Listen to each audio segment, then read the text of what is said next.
Hope everyone's online, and hello everyone, and a very warm welcome to everyone who's joining us today for our webinar.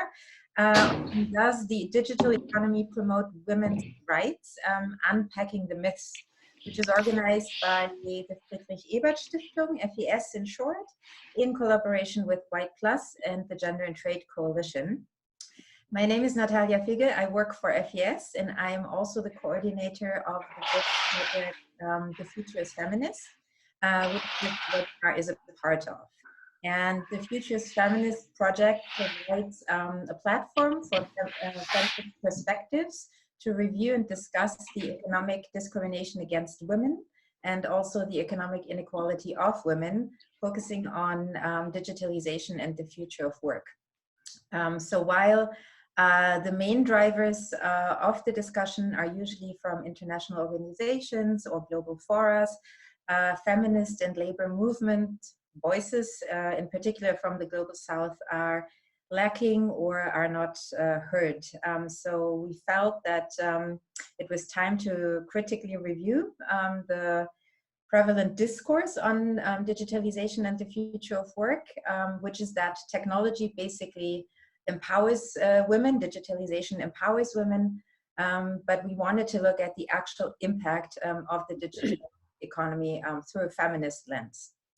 So I'm very pleased to also welcome and introduce our moderator for this session, Crystal Diggs. Crystal is a feminist activist and currently works as an independent gender and development practitioner, while at the same time also completing a fellowship at the University of Witwatersrand. And she will introduce our speakers, our three experts who are here with us, and lead us through the next 2 hours. At the end of this session, you will all receive a link to a recorded version of this webinar and also further information on our project and upcoming webinars by FAECYS and the Gender and Trade Coalition respectively. So thank you all for joining in, and I hope that you will enjoy the perspectives that will be presented, and more importantly, that you will engage in a lively discussion afterwards. So Crystal, over to you. Thanks very much, Natalia. And thanks to the FAECYS for helping make this possible, and for an incredibly amazing project, which is really looking at feminist futures. Thanks to all of you who are online at the moment. I think in our last look, there's 37 of us online. So yeah, we are looking forward to a really good engagement. We've got about 2 hours for this. So let me start by introducing the panelists. We'll get straight into the panelists. And then please use your question and answer tab to be able to log on questions and answer questions.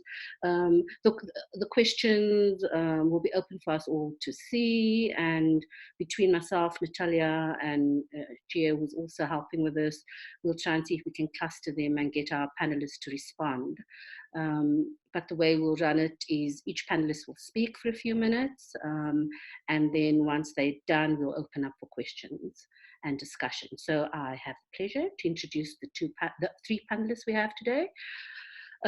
We've got Nandini Chami, who's zooming in all the way from Bangalore in India, and is the Deputy Director of an organization called IT for Change, who has done incredibly amazing work, quite prolific work on looking at women and the digital economy.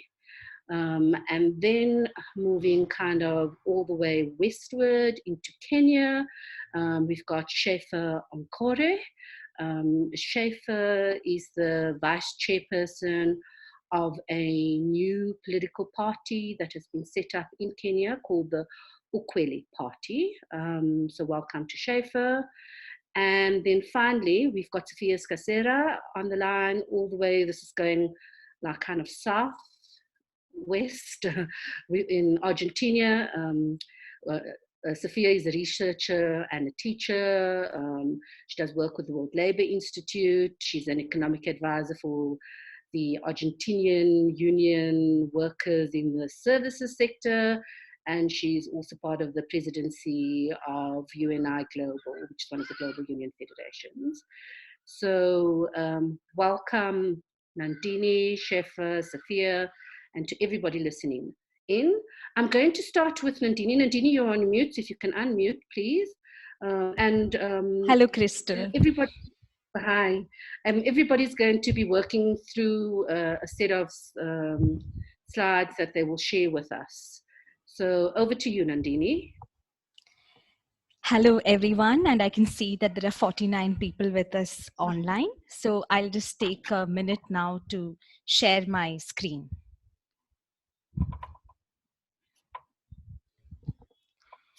I think that all of you can see my screen now, and I would like to begin this conversation by focusing on one of the questions that was raised to us as panelists when we planned this webinar.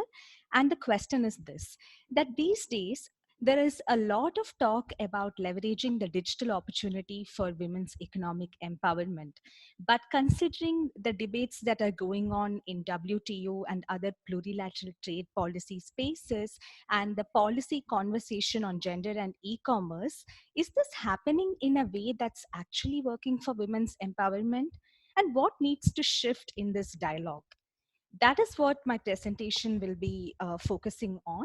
So without much ado, I would jump into the presentation. And I just want to say that the insights I'm sharing are from the work of the Digital Justice Project of Dawn Network and IT for Change, which is a research and advocacy collaboration looking at how to further gender justice in the digital economy.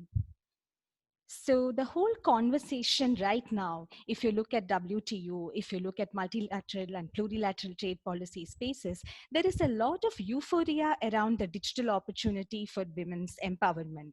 And it all began in 2017 with the Joint Declaration on Trade and Women's Economic Empowerment that was issued on the sidelines of the Ministerial Conference of the WTO in December 2017, where the governments of Iceland, Sierra Leone, and the International Trade Center, along with a number of WTO members, about 121 at last count, came together and said how the opportunity for women's entrepreneurial freedom is finally here with the digital revolution, and how the pathway that we have to adopt is looking at how we can integrate women's medium, small, and micro enterprises effectively into the digital marketplace and also get them to go into the global value chains of the digital economy. So this was the emphasis of the declaration. And there was a lot of hype about how when you look at medium, small, micro enterprises and the opportunity for cross-border trade and sale of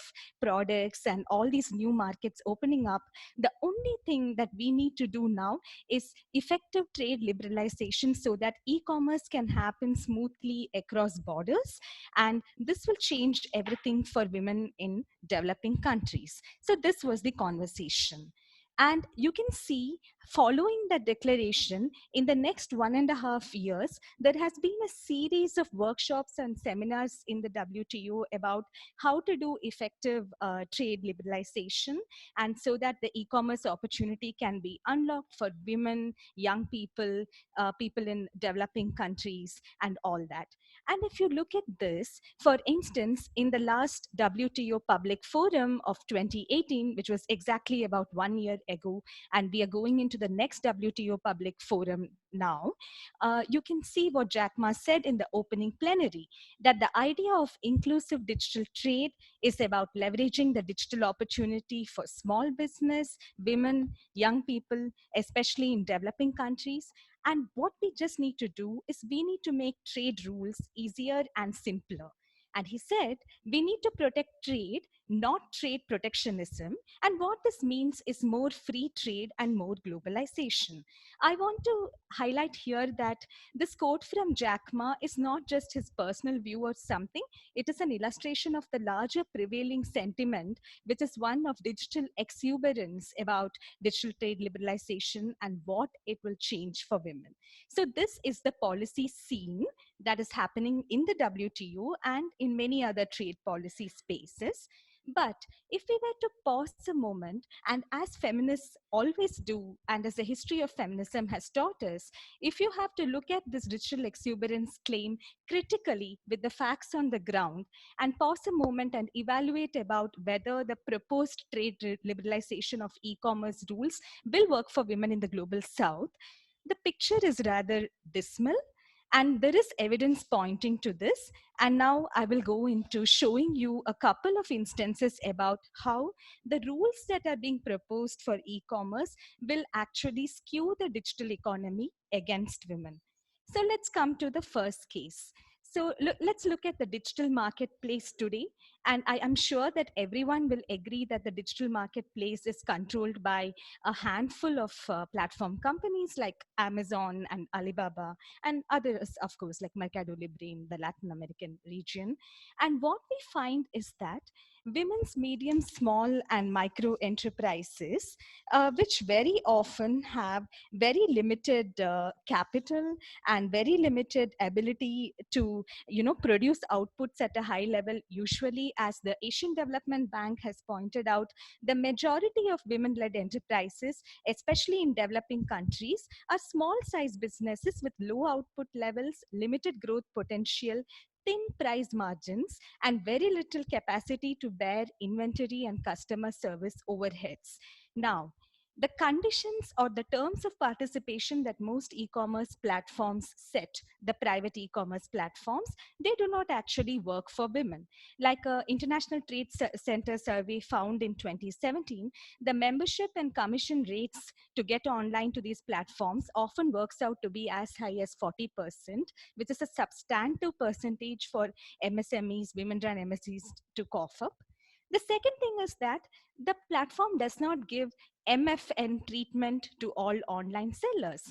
What this means is that all services are not available to all sellers. For example, Amazon Fulfilled is available only to those sellers who fit into a particular level of output production and satisfy certain conditions for stock replenishment. And an MSME cannot usually compete with a slightly bigger enterprise on this. And the third and the most worrying problem is that if you look at the algorithmic manipulation of product placement and pricing on these platforms, like think of Amazon's buyback algorithm that determines who sees your product first. And please note that 80% of product sales on Amazon occur through buyback. So if your product is not on buyback, that means that your sale is mostly not going to get sold. And the algorithmic ranking metrics of this platform are usually non-transparent and opaque, and nobody exactly knows how buyback works, though people have tried to get a crack at it, right?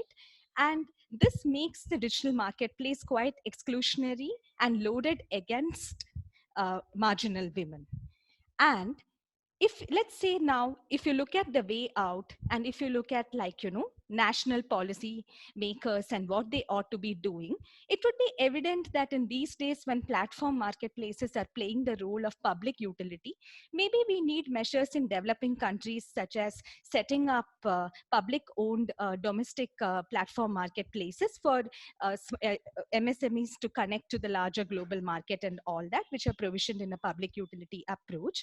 Or we might need competition regulation that actually prevents the use of algorithms for manipulation and gaming of the market against MSMEs, right? One would think that this is the way to go.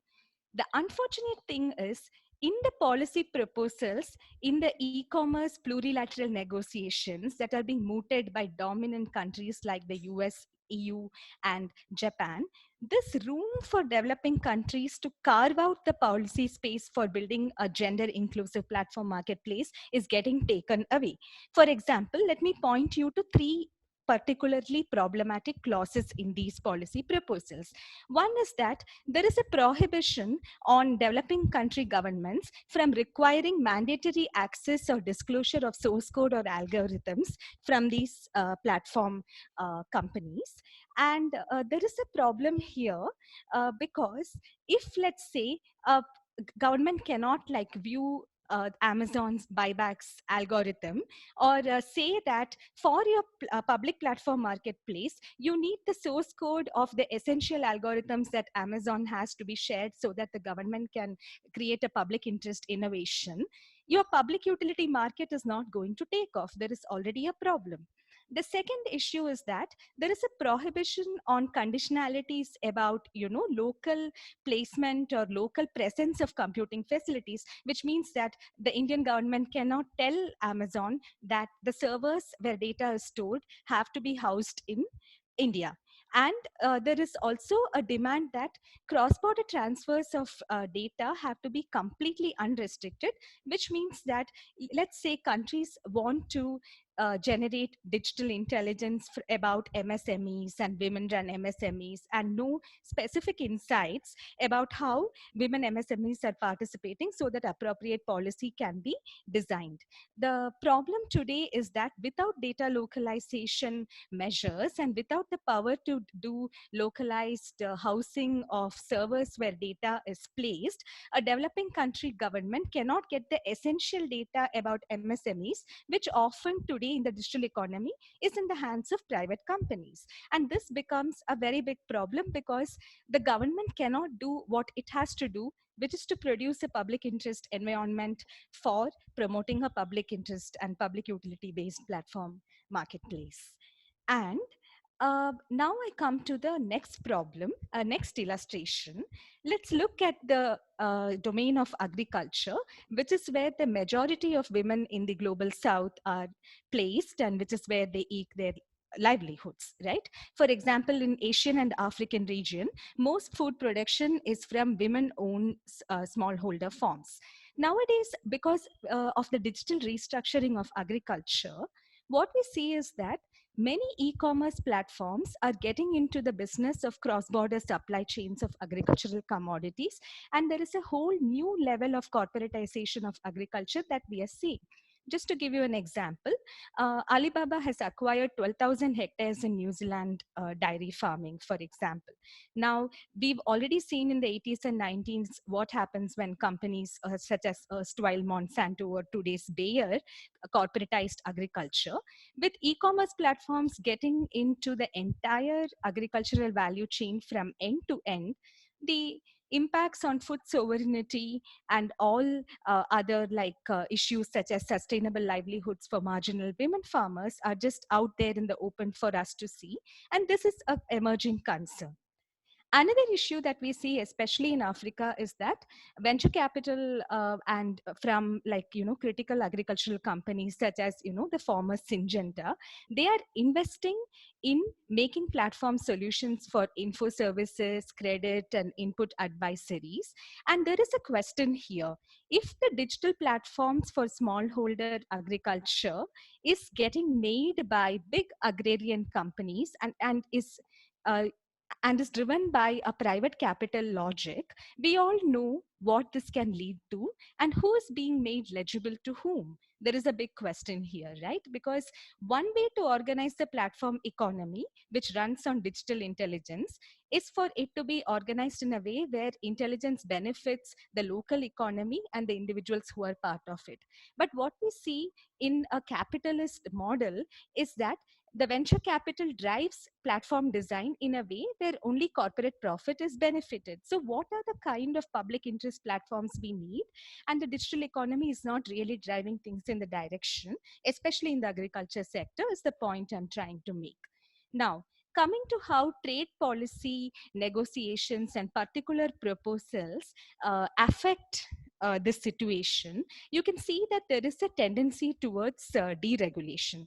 For example, let's look at the RCEP, which is an acronym for the Regional Comprehensive Economic Partnership, which is one of the biggest plurilateral trade agreements today in the world that's being negotiated, and most Asian countries are in it. So RCEP has a clause called national treatment, which means that countries cannot discriminate between foreign companies and their own. Now, in the case of agriculture, historically, many countries have had rules where foreign companies cannot come and acquire land, right? This is to protect the interests of local farmers. In a context where e-commerce companies are expanding their footprint across the Asia Pacific, and they are acquiring land and getting, in upstream into the agricultural chain, what would happen if the national treatment clause comes in and countries can no longer set conditionalities for how land can be acquired or not acquired, and e-commerce companies could go on a rampage where huge swaths of land could be expropriated, right? This deregulation is a cause for concern. Similarly, as I mentioned, where proposals do not permit a country to assert sovereign rights over the data of its citizens as part of its right to development, then we have only models where valuable data about women's agricultural practices are getting expropriated by transnational digital corporations, and we will not have models which are centered on local economy and local livelihoods. So, considering that this situation exists, I just want to say that not everything is bleak and there are solutions before us, and we should try to pursue those solutions. So, where do we go from here in this context? So that one of the questions that was asked to me on the chat window can also be addressed, which is about tell us a little bit about how you will leverage the digital economy for women's empowerment.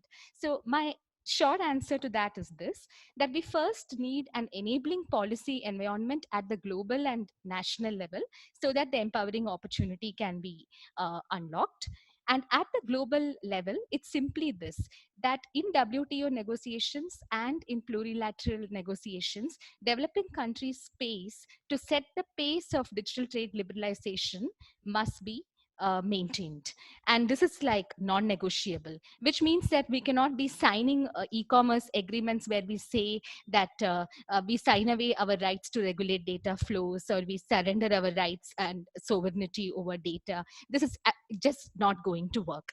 Now, there's another concern that most of us have, that when a country asserts its sovereign right over data, we need to find a way where all three generations of human rights, which is citizen civic political rights in data, economic social rights, and the people's right to development, are all balanced, right? So we need to have a conversation on a new international treaty on data governance, and that's quite critical. And coming to the national level, developing countries must invest in a digital public goods approach for women's economic empowerment, which means that public utility e-commerce platforms which are publicly provisioned for affirmative action to promote uptake by women's entrepreneurs, or seed funding and access to public data pools for inclusive innovation, all these things become very, very important. And civil society alliances and inter-movement alliances, which are organized around a three-point agenda of digital justice, gender justice, and economic justice, also become critical. And we already see some developments in this regard, where the oppressive, dominant trade policy agenda is already being challenged by many organizations across the world. Just look at the civil society mobilization in Asia against the RCEP, or to point to an earlier example, the open letter from women's organizations, about 150 organizations across the world, against the spirit of the Joint Declaration on Trade and Women's Economic Empowerment, and arguing for a new policy direction that will preserve the right to development of women in the global South. I think these are some of the ways in which we have to go forward. And having said that, I will end this here. And I would like to hear more from you, your comments, thoughts, and everything, both from the panelists and everyone else who is with us on the webinar. Thank you.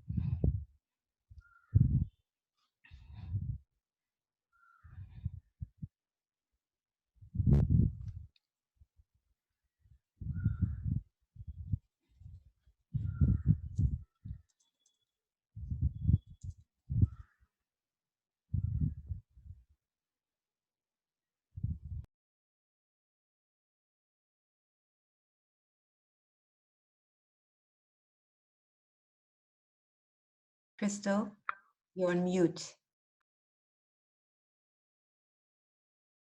Oh, hello. So sorry. I didn't realize that I was on mute. So I'm going to start again.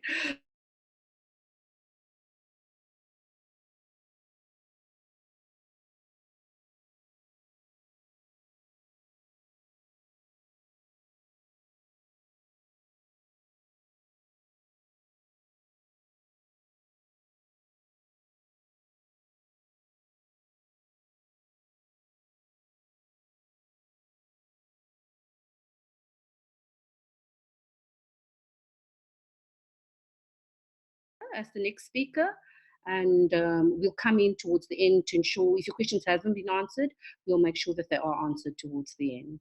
All right, thanks again, Nandini. Scheaffer, over to you. Thank you so much, Crystal, and thank you so much, Nandini, for that wonderful presentation. I'm going to try and be as fast as possible so that we can have more time for more interaction and more question and answers. I'm gonna just share my screen in a minute, or in a second, and we can start speaking.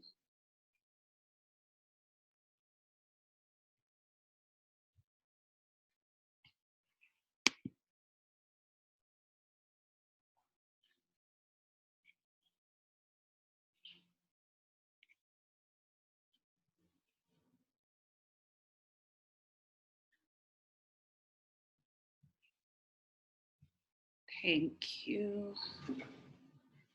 Let me just turn this off.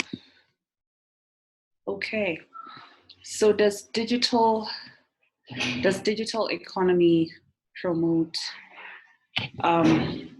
women's rights and unpacking the myths? What does this look like, especially for women in the global south, women who are more vulnerable to digital violations, to privacy, women who struggle with security, women who struggle with access? What does that look like from our end? I hope everybody's able to see, then we can.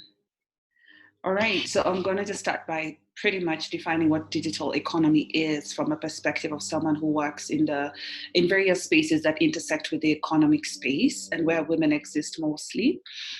So it's an economy based on the digitization of information, which of course gave birth to what we now call electronic commerce, or commonly known as e-commerce, and its services for additional communication, marketing, and sales. And as you can see from the image, we have women who are trying to, transact their businesses via phone, or what we call in Nairobi via M-Pesa, which is mobile money.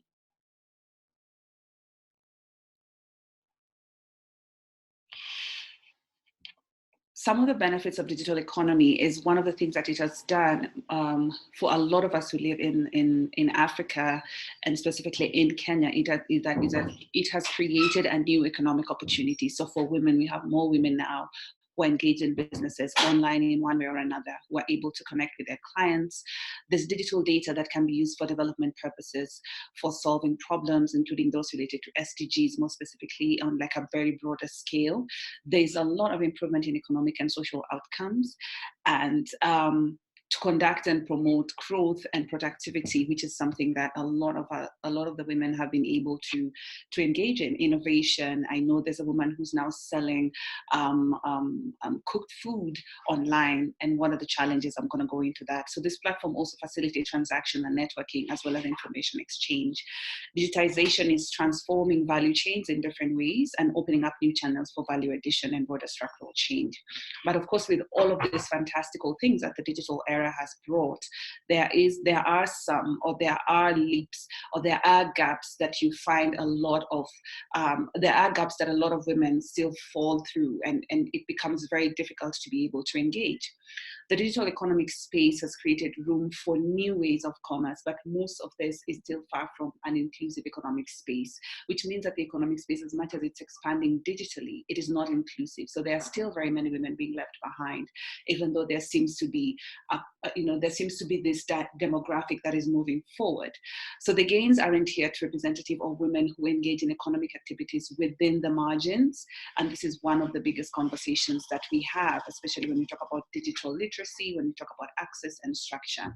So the table you see, or like the graph-ish diagram you see, is just the ways in which the dominant group or the ideology of digital economy works. So at the center, we have this dominant group of people who believe that, okay, this is good for us, that we should all engage, nobody's going to be left behind, whomever is left behind probably are not doing something right. So, but is this really true?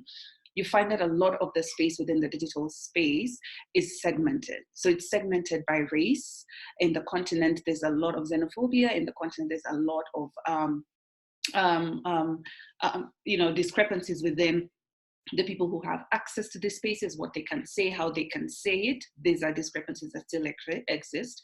Class is also a big thing. Are you poor educated, or are you rich, or are you rich and able to engage in a more structured way when you're talking about the internet? So rich professors, the people who have elitist privilege, women who are in spaces where they can access power, the people who are closer to this type of power are able to engage differently and conduct businesses differently online, which is not a representative of the majority of the women. Ability, so you talk about the disabled and the able. Are the able women still able to conduct business the same way the disabled women are able to conduct businesses the same way the able women are? And if they're not, what is the gap and what should be done? Language barrier is also a very big thing. And in Africa, being that we were segmented and because of the remnants of colonialism, a lot of us still cannot ideally communicate properly online. So Francophone Africa and Anglophone Africa, because of the English and the French perspective, there's still such a big disparity. Language in regards to literacy, not everybody speaks English, not everybody speaks French, not everybody speaks Portuguese or Deutsch. Not all of us speak these languages. So what happens to the rural women who speak none of these languages but actual local languages? Where do they fit in? Appearance could also be meaning age here, which is that younger people are more dynamic, are more able to access these spaces. And these are younger people who are also born in houses that can access internet and phones and can get data and all of that. The very old, the more conservative, a certain type of age of women are not able to still do this. There's a struggle between that. And there are very remote areas where even the penetration of internet itself, or fiber optic cables, are still not there. So even accessing normal calls is difficult, let alone the internet. Sexuality is also a thing, because the internet, being that it's such a dark web at times, it kind of limits what women can do and how they can engage. So you find that a lot of discrimination occurs, and it doesn't just have to be sexuality, but it's just a matter of, how much privilege do you have to engage in this space, and where's the room that you have when you engage in this space to move forward. Gender is also a thing. So when you talk about economic digital economies, it is very much about the male dominance, because economies and economies of scales particularly are very dominated by the masculine traits. So women are still left behind, are not seen, are not heard, represented accordingly. So these are just groups in ways that women get to be segmented when they are online. So even the way they conduct business, the way they engage, even just in conversation, changes.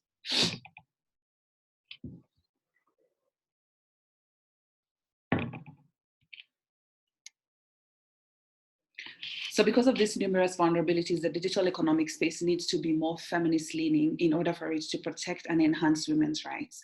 What does this mean? When you're talking about a feminist leaning economic policy, when you're talking about a feminist leaning economic practice, this means that economic policies that govern the economic space must be deconstructed and decolonized to be completely equitable, diverse, and inclusive in their practice. So we have to start interrogating, who are the people on the table talking about the policies? Who are they talking to? Is their work representative of the women on the ground? Is their work representative of the vulnerabilities that women still go through? Are they a diverse group? Do they understand the issues? Do they prioritize the issues? Are they inclusive in the way that they engage and the way they implement their strategies and practices? What then does feminist economists mean in a much more intricate sense?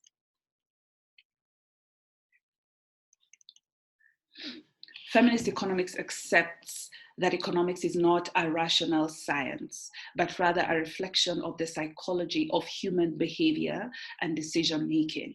Meaning feminist economics is more about being culturally conscious, being gender conscious, having the lenses in which you are able to examine and interrogate the policies that are in place. Economics is a field that reflects the values, interests, and priorities of those in power. So when you have a feminist lens that you start interrogating the values, the interests, and the priorities of those who are in power, you'll be able to start seeing the differences in the way in which women are able to engage in economic space and not. So mainstream economics is too focused on men completely, which overlooks the contribution that women make. That is why we have unpaid labor, and there are people who say they don't know what we mean by unpaid labor. And by doing so, the economy and its set priorities economically responds or tends to perpetuate inequalities rather than address them. Because we don't have the lenses that are seeing the problem, we can't address the problem. So we should be able to start seeing the problems. So the contributions that women make to society and the economy are therefore routinely and systematically undervalued because they are not represented in policy spaces, they're not implemented, they are not seen as a priority, and therefore they will not be valued. What then do we do, or what then do we start doing in order to examine and to change all of this? We start examining microeconomics and macroeconomics. And this might sound like very heavy economic conversations, but they're really not. Microeconomics is by far and large the study of economic behavior of individual units. So it means by microeconomics, we'll start looking at individual women behaviors when you're talking about businesses. Where are women more at the workspace? Where are women engaged? What are they doing? What should they do? You start engaging from the very, very basic level. So you look at their microeconomics and what should affect it or what affects it. Macroeconomics focuses on the broader and wider economic issues. So you're talking about growth, you're talking about inflation, you're talking about taxation, you're talking about regulations, you're talking about accessibility. How do all of these issues come together and are able to disrupt the microeconomics of women? Because remember, feminist economics is about holistically viewing and holistically interrogating what the policies are in order to change them. So there are certain policies like fiscal policies, which are about how government adjusts its spending levels. So you find, for example, governments that are spending more, the tax rates could be monitored or could not be monitored based on the strength of the structures. And what does that do to women who are on the grassroots? What did that do to them? Do they have access to capital? Do they have access to more markets? Are markets free? Are markets open? What does this look like? Monetary policies are also policies that affect how women work. Monetary policy and they are adapted policies of a country often targeted towards inflation or interest rates. So when women go and borrow money, when you're talking about SMEs, are they able to pay this money? You know, does it make business sense to actually borrow money, whether you're borrowing as an individual or as a group? Are you able to afford it? Are you able to even just meet the basic of just returning the money that you borrowed? How does that look like? Gross domestic product as well, which is usually biasly the measure of just outputs and not everything else that is done. So meaning gross domestic product does not, even in the way it is measured, be able to capture unpaid work that women do. So this measures the values of economic activity within a country. Trade and investments policies are very important. So when you even talk about the trade agreements that a country is getting into, the WTO that has just been mentioned, what are the trade agreements that the country has already gotten into, and how does it trickle down to become either consequential or detrimental to women, or support or promote their growth? Recognizing micro and macroeconomics alone, so whatever it is that I've just spoken about in the previous slides, are insufficient in exploring the dynamic interactions among humans, institutions, nature, and the real way in which economic works. What we need to do is go further than that, and now there's a new angle where we are talking about the mesoeconomics and the meta-economics. So the mesoeconomics comes into play and starts talking about aspects of the economy that are not captured by either micro or macroeconomics. And examples are the ways in which courts are able to operate in a country. So when you're talking about registration of businesses, what is the process? Is it bureaucratic? Is it representative? Is it conducive for business? Does it encourage more businesses? Does it encourage people to go forth and even entrepreneur? Political parties and the power that they wield in economic spaces, are they drawing in more business? Are they drawing out more business? Religions in spaces where societies are very conservative and still don't see the need in women starting businesses. How does all of this intersect with the economy? So the mesoeconomic studies interrogates all of this and gives the overall digital economy a more holistic approach and a more holistic look. The meta-economics goes further and adds on to this by doing a deeper functional aspect of the economy and by understanding a complex, very interactive and holistic living system. So how do people live on a daily basis? What are their priorities? What do they need to be able to function, to be able to conduct their businesses better? A good example is where someone said in a workshop that when you get a woman who sells groundnuts by the road and then you give them capital to start or to expand their businesses, what you need to understand is a quarter of that capital goes into sustaining the environment where this woman comes from.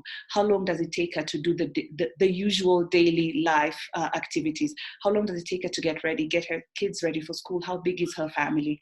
How far does she go to get water? Then this determines the time she gets by the road. This is determined also by the fact that there's a culture by the roadside where when you're selling groundnuts, people will come and start picking a few of them before you even start selling. So understanding that quarter of even the money given to women to start businesses, first and foremost, goes into sustaining her in her environment so she's stable enough to run her business. It is therefore important to understand that macroeconomics decisions have an impact on women's lives, gender equality, and feminist considerations within macro policy making. So the core among these are listed below in the increasing research. So if you're talking about how to move forward from all of this, yes, we know that there is a disparity in the way women engage online and what they do. What is the way forward? Where are the solutions? One of the biggest things is decent work, which is SDG 8, decent work and economic growth, which promotes sustained economic growth, higher levels of productivity, and technological innovation. And when we talk about technological innovation, we're not just talking of the people who have the technical skills, the people who can, run algorithms, the people who can harvest data online. You're not talking about artificial intelligence. You're talking about the very basic skills of even just getting women online and the training that they need to know, what they need to know about getting online. Because what online work does is it exposes them to vulnerabilities when they live in a society that already makes them vulnerable. So how do we promote sustainable economic growth and high levels of productivity using technology? We also have to be very careful when you talk about labor and the labor of women that goes into creation of work and diversifying their work. So decent work is one of the ways in which digital economy needs to be addressed and needs to be looked at. Unpaid care work is very important because it was noted that women spend about 3 times as many hours in unpaid domestic and care work as men.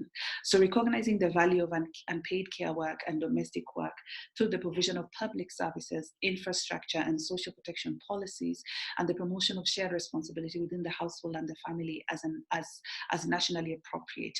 This also leads into a bigger shift within the culture and the conversations around cultures that still hold women back when they talk about unpaid care work. So these cultures are still deeply rooted in religion, deeply rooted in the patriarchy, deeply rooted in misogyny, deeply rooted in the imbalance that the economic space has. So when it is elevated online and then you're talking about digital economy, you understand that all of this just has the ability to exacerbate the problem. So unpaid care work is one of the ways in which digital economy should be addressed, looking at it from a perspective of how do we make the work of women a bit less hectic so they can be able to fully participate online. Tax justice for women is so important because predictable tax rules are essential for cross-border trade, business investments, jobs, and growth. And we all know that whenever countries go into, tax crunches and whenever there is proliferation of funds, there is endless corruption and there is no accountability. It is women who suffer the most because they are already at the bottom of the tier when you talk about economy, when you talk about tax. Determining how best to mobilize public funds is essential for sustainable development, particularly for developing countries. And by developing countries here, I just mean countries that have developing institutions that are still not strong enough to protect women. So a holistic approach to tax policy, a tax policy is kinder to women, a tax policy is more inclusive of women, a tax policy is understanding the dynamics within which the economic space is now shifting, should be centered on economic growth, and this is very key. Social protection is something that I think we speak about, but we speak about it from a place of just conversation and not actual practice. Social protection interventions reduce the social and economic risks and vulnerabilities by helping individuals and families, especially the poor and vulnerable, to cope with crises, shocks, finding jobs, investing in health and education, protecting the aging population. This pretty much says we need to find structures that are already strong enough and are seeing the need to have women safer, women protected, women secured as they look for jobs, as they invest in different areas of work, and it shouldn't just be because of a need basis. So we need to protect women from a holistic perspective of they are human beings engaging in an economic space that's already a bit biased towards them, that's already a bit heavily leaning towards the male gender, and then leaving them out. How do we protect these women? How do we protect the fact that they're investing? How do we protect them while they work? Is their health an issue? Is their health a priority? Are they able to find jobs if they are at the places where they work conducive for their jobs?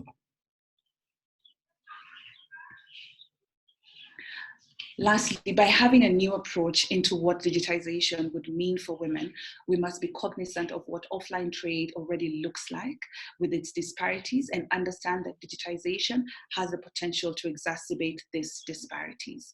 This range of issues must be addressed accordingly within gender equal and feminist lenses in order for digital commerce to serve vulnerable women much better. Thank you very much. I hope I'll get questions and contributions and comments after that, and that at least it shapes the perspective of how we engage with women in spaces of digital spaces, with women who are conducting businesses, or with women who intend to grow and be economically stable. Thanks so very much, Scheaffer. And I've seen that we've got a number of questions now, some which I think are directed to all the panelists, so we're going to come back to them towards the end. I think, Scheaffer, what I appreciated most from your presentation was, I mean, you started off with the benefits around digitization, and then moved on to exploring this topology of privilege, and showed how it actually limits women, or it's not as inclusive as we think it is. So I thought that was really very powerful. Yeah, we'll come back and revisit both yours and Nadine's presentation. We're moving on to the last presentation, so that's Sofia, all the way out in Argentina. Thanks, Sofia, over to you. Well, thank you so much for inviting me to this webinar. I'm really happy. Thanks for the FAECYS Foundation and everybody that organized it. I'm going to try to speak a little bit more about what Nandini and what Scheaffer talked. So I'm going to pick up some details from both presentations. I'm going to share mine now. See if you can see it.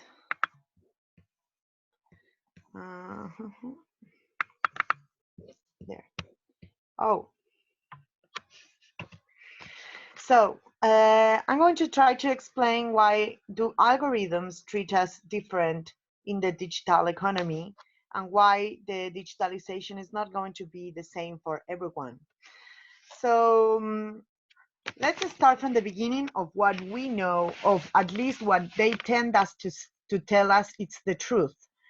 So they tend us to tell us that tech is gender neutral and therefore is the great equalizer. This is something that we hear a lot, especially on commerce forums like the WTO or like UNTREF. We hear this a lot. Tech is gender neutral and therefore is the great equalizer. Also, we tend to hear that remote employment, it's an opportunity for women because they can work from home and they can take care of the kids and still work, and that's it's a great opportunity for women. That's another myth that we tend to hear a lot. Other myth that we tend to hear is that care economy, it's a great place for women because the most of the employment, it's going to be created in the care economy in the next years to come, and there's where women tend to have more work, and so that's a great opportunity because we are going to have employment, because as life expectancy tends to broaden, we are going to have more employment for women. And then the other myth that we tend to hear is that entrepreneurs and the e-commerce is a great opportunity for women because we can sell online our products, we can manufacture things and send them online to the rest of the world. This is four myths that I tend to hear a lot in the WTO, in UNTAD, and in a lot of places. And I tend to read it over and over again whenever I read articles about Chechen women that come from different neoliberal places and stuff. So this is what we hear, and what we're going to see is what happens in reality. Well, first of all, remote employment, the only thing that does is puts women in a specific role. Like if you work from home, you tend to take care of your kids, and so we are not solving the issue. And the real issue with women is that we have two jobs. We take care of our kids at home, and then we go out and work. And so the only thing that it's doing, the remote employment, is to stereotype more and more women into that specific care economy. It's secret way of saying you need to stay at home and take care of the kids and have a job that that has less rights, that you don't have the right for vacation, you don't have the right to get sick, you don't have pay leave, and you don't have pensions, you don't have health care, you don't have anything. So we tend to have remote jobs that are more precarious than jobs that are outside home. So this is something with remote employment. Then we tend to hear this, that it's a great opportunity because we don't know if it's a woman or a man who's doing the job. The payment, it's equal for everyone. This I hear a lot in, for example, like Amazon Mechanical Turk or different platforms, or in the gig economy. Like you can work and you don't know if it's a boy or a girl who's doing the job. The payment, it's equal for everyone, so it's going to solve the pay gap. Well, that's not exactly true. Actually, there's a lot of studies that said that women, for example, driving an Uber, tend to earn 7% less than men. So, and that's because the performance is not the same, and that's because they tend to be rated by customers in a more how do you say, in a more hard way, because it's a woman who's driving. So generally they tend to discriminate against women when they have to grade or rate the service that the woman delivers. And also because they tend to do the care economy at home, and so the performance is not the same as men, even if they do remote work. And also about this of the care economy, and that a lot of working positions are going to be open, the reality is that the most productive work is going to be in the STEM careers, and there only 14% of women are STEM professionals. So actually, where the economy is growing, and the jobs that are going to be created are going to be in STEM and in care. And you can see the difference. Like in STEM, there's a lot of men, and that's more, it gets more pay, better pay. And in the care economy, which is the economy that it's less paid, women tend to be there. So you can see that actually the difference between men and women, it's going to be widen up, it's going to grow. And also, the entrepreneurs, well, that's a solution only for one proportion of women. Most women do not have internet access. They don't have the skills to be able to sell online. Scheaffer was talking about the difference in languages, all the barriers that you are having in order to get online and to be able to sell. So that it's only a solution for one proportion of the society, one proportion of women, which are the richest women on planet, which are the women that are well educated.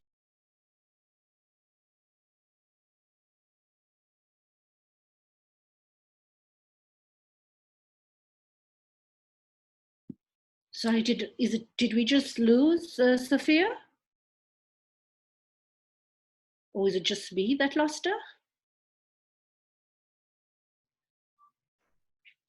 I think we lost her a bit. We lost her. Oh no. So should we wait for her to come back on? And we're waiting for her to get her. It's a real bummer that we lost her. Maybe get into some of the questions. Here, can we ask maybe to try bilaterally to try and bring Sofia back on? Yes. Okay. And then is that okay if I mean, I would have liked Sofia to also contribute to some of the responses to the questions. But should we do that?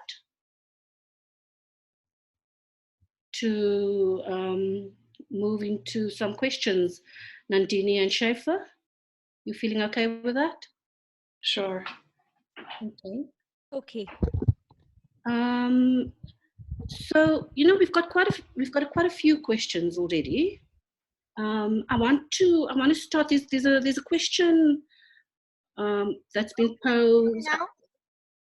Can you Okay. hear me? I don't know what happened. It disconnect. Okay, you're back. I'm back. Okay, thank you. So just carry on from where you left off. I don't know what happened. It suddenly disconnect. I'm sorry. No, that's not. Don't you be sorry. That's all right. Perfectly fine. Okay. Sofia's back. She's going to carry on. Okay. So you are viewing my screen, but I don't know why the slides do not go by.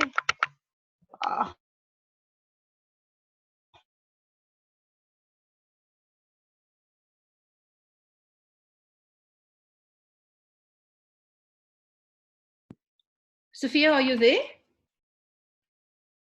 Yeah. I think we've lost Sofia again. So let's just give it a few seconds and see if we can get it back. And if we don't, we'll move on to. No. Can you hear me? Okay. Okay. So I was talking about gender neutrality, and I was saying that the washing machine is gender neutral. It doesn't care if it's turned on by a man or a woman, but we cannot say that a washing machine is the great equalizer. So that shows that technology is not going to be the great equalizer per se, but the digital economy, the only thing that it's going to do is to translate inequalities into the digital world. We cannot say that the technology by itself, only just promoting the digital economy, is going to change things. We need to do something else. So getting to algorithms, they tend to tell us that the algorithms have perfect information, and therefore they are the great equalizer because they judge everyone in the same way. Well, that's not the case. There exist different types of bias that are constructed through algorithms. The first biggest bias that is done, it's by data collection, that it's here on the middle. What it means this means that when we collect data in order to feed the algorithms, we need to have categories. And those categories, they are done in a non-neutral way. For example, if I will ask you in which color are these the title of my presentation, you will say it's white maybe, or the color of the back of Scheaffer Okore, it's in white color. But for example, for Eskimos, that's not the case. They have 7 different types of white. What means this? It means that depend on which culture you are, it's the data collection you need to have. like not all the cultures have the same data, and the data is collected and most it's fashioned by Google or by Amazon in a central way.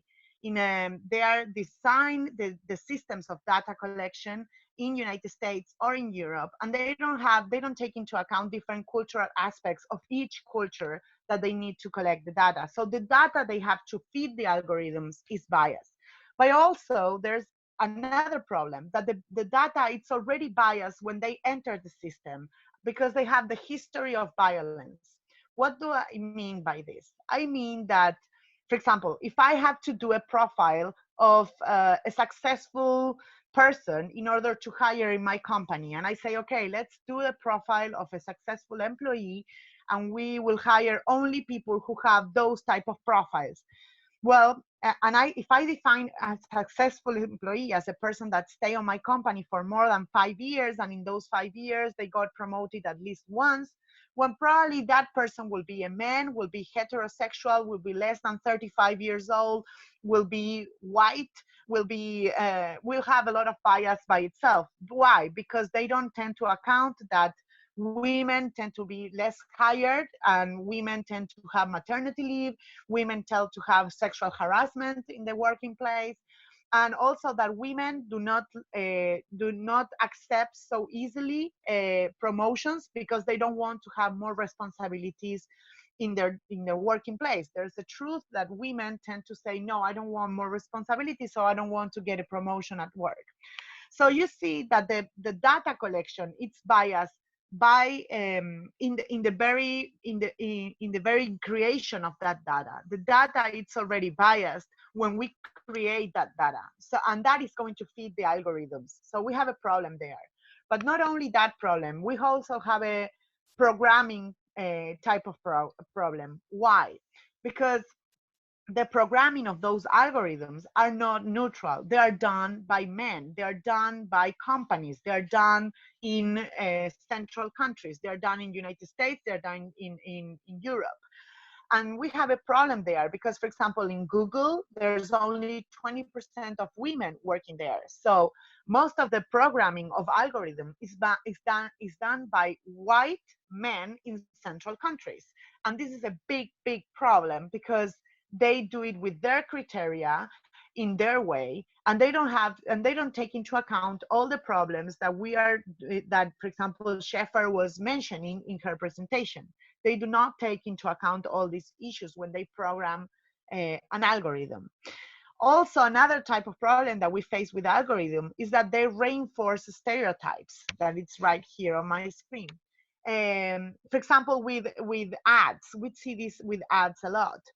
For example, we get advertisement in our Facebook account or on our internet, and we tend to have the advertisement of products that we already bought, and that reinforces stereotypes, because if we take care of the kids, probably the commercials, the advertisements will be about kids stuff, and with men will be about cars or about sports. And so technology is not helping us to break the logic of stereotypes that we have in society. The only thing that it's doing, technology is already having society. So what we need is public policy to change those stereotypes and therefore change the technology. One important thing is that the bias, it's impossible to solve. There's no way to change the bias. And we need to be really serious and very conscious about this, because when we digitalize process and when we do algorithms in the digital world, we need to know that the bias cannot be corrected unless we have a system to audit, to control those algorithms and the way they are constructed. So possible solutions, and with this I will be ending. First is gender data collection. It's really important to collect data with a gender perspective, and also for that to feed the algorithms. Because if we have different starting points, if women are starting from a more difficult situation, we need to make a difference in the algorithms in order to equalize the situation. If the algorithm is going to treat us everybody the same, well, the difference that we have between men and women is going to perpetuate in the digital world.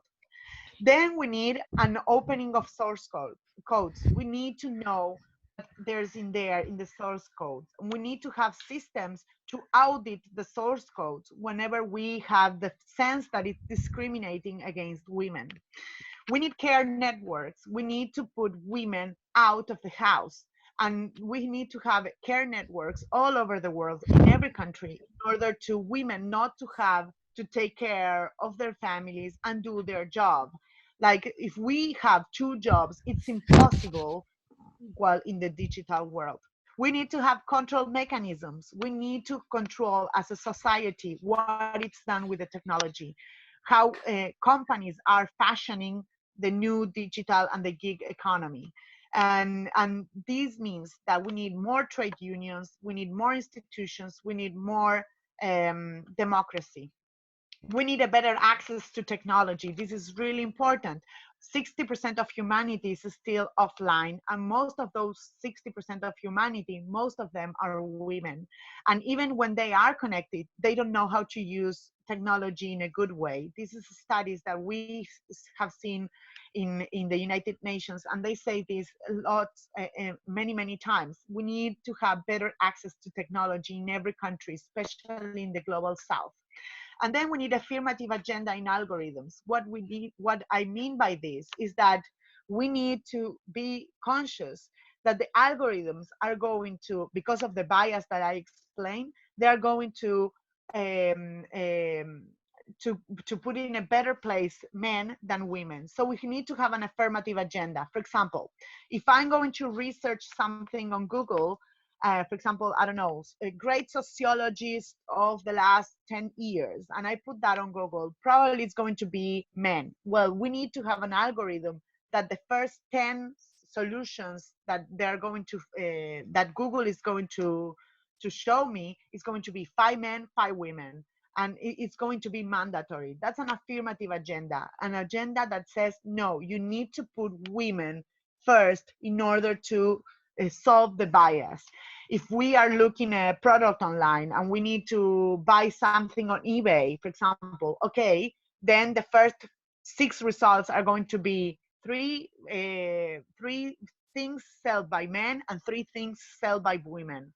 And that's an affirmative agenda, and that's a commitment we need to start doing with all companies, with all governments all over the world. Otherwise, technology will only perpetuate the gender gap in a secret way. So we need to do this. We need to have an affirmative agenda. We need to have public policy. We need to have the state-centered policies. We need to have care networks. We need all the solutions that I mentioned, because otherwise, if we don't do that, technology is just going to be another vacuum cleaner or another washing machine for women. It's not going to solve anything. It's just going to translate into the digital economy the difference and the gaps that we already seen in the real, in the normal life that we were accustomed. So thank you very much for listening, and sorry about the connection problems I have during the presentation. Oh, thank you so much, Sofia. So another really brilliant presentation. I mean, yeah. Again, what I particularly like was how you set up some of the myths up front and then went about tackling them, and then also speaking about the kind of, the few very concrete way forward proposals. I've been actually taking note of some of the way forward suggestions that came out of each of the presentations. And I've got a list of 16, though there are some duplications. But before we go there, maybe just to tackle some of the questions we have. So if everyone's okay with this, I'm going to start. So I'm going to start with the questions that I think are very specific to all 3 of you, to Scheaffer, Sofia, and Nandini. So there's this question, which Nandini, you already started answering, but I think it's an important one, is let's go back to it. So the first question that I would like you all to answer is this question that's been posed on how you define digital justice. I mean, I know, Nandini, you were the only person who used that term, but perhaps all of you in some way spoke about this. So there's a question from Jelena on defining digital justice. And I want to link to that the first question that was posed, which is using digitalization to empower women. And you've already spoken through some of that. But is that okay? Can we start with those? Can I give the three of you an opportunity to answer them, and then we'll move on to the next set of questions?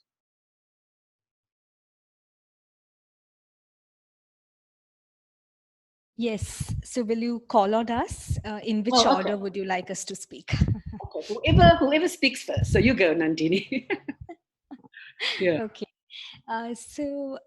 Okay, now to look at what is digital justice and how can we understand it, I would like to answer that question by referring to the latest digital economy report of the United Nations Conference on Trade and Development, where if you look at who gets the share of data and digital intelligence and the intelligence premium and economic gains from that, it's mostly platform companies from the United States and China, right? Who corner most of the value that is coming in the economy because of digitalization or transition to platforms and the platform mode of economic organization and the use of data and what is usually termed intelligence premium. So in this situation, marginalized women or women in the global south, their data gets taken away, but they don't have a share in the gains of the economy. So when we look at digital justice, I think it's just a new layer to the old feminist debate on how gender justice and economic justice are two sides of the same coin, and where technologies and platforms and data become the new mode of production, then the control over that has to be fairly and equitably distributed, and it cannot be with a few platform monopolies who then go on to accrue and accumulate and aggrandize value. So that Nandini, is what I think is sorry, Nandini. Can I just ask you to turn your camera, your video on? Sorry. All right. Yeah. Sorry about that. Okay, sorry. Yeah. Okay.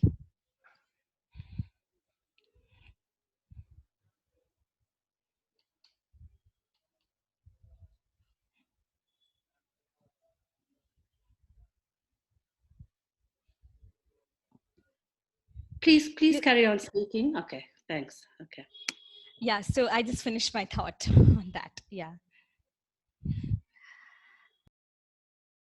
So I think digital justice. You want to speak on this? Yeah, okay. Yes. I just want to piggyback on what Nandini was saying about how digital justice is really anchored on what gender justice was. And because what digitalization has done, or what the internet has done, is take our issues that we usually dealt with in isolation or in silos and put them in a global space where anybody can have access to them and can contribute to them. So when we have inequality in all levels, when we have discrimination in all levels, what the internet does, it becomes a direct reflection of that. So the fact that economic spaces already are very unjust, right? Because one of the things that I keep saying every other day is that money is a white middle class man, because money is not accessible to Black women, money is not accessible to people of color, money is not accessible to people who are farther and farther away from the levels of privilege that is accorded to people in the global south. In the global north. So by understanding that, you will understand that when you come to the digital space, what the digital space does is kind of just multiply this issue and make it be seen more visibly, which I think is a good thing and a bad thing. So a good thing in the sense that now we can see our issues right in our faces and we have to figure out how to deal with them. And it's a bad thing because it makes some people numb and makes some people feel like, oh my God, this is such a huge thing, we cannot deal with it, right? Because it's already on this huge platform of the internet and then it's so far away from us, how do we deal with it?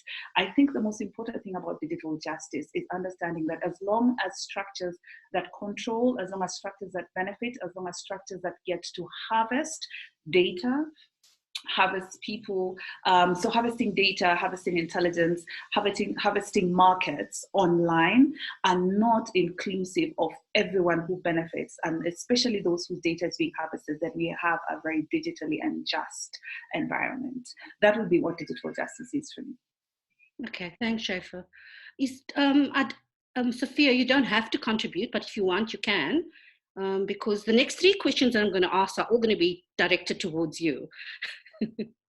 So if you want to, you can, but otherwise I'm going to ask you three questions. Sofia?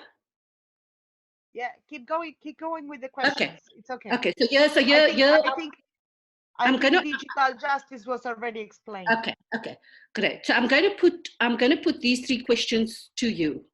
There was a question, and I'm putting it to you because you're the one person on this panel who's coming from the kind of trade union angle. There was this question about the possibilities for remote organizing workers remotely, which I'd like you to address. And so is there any way that workers who are remotely located can be organized?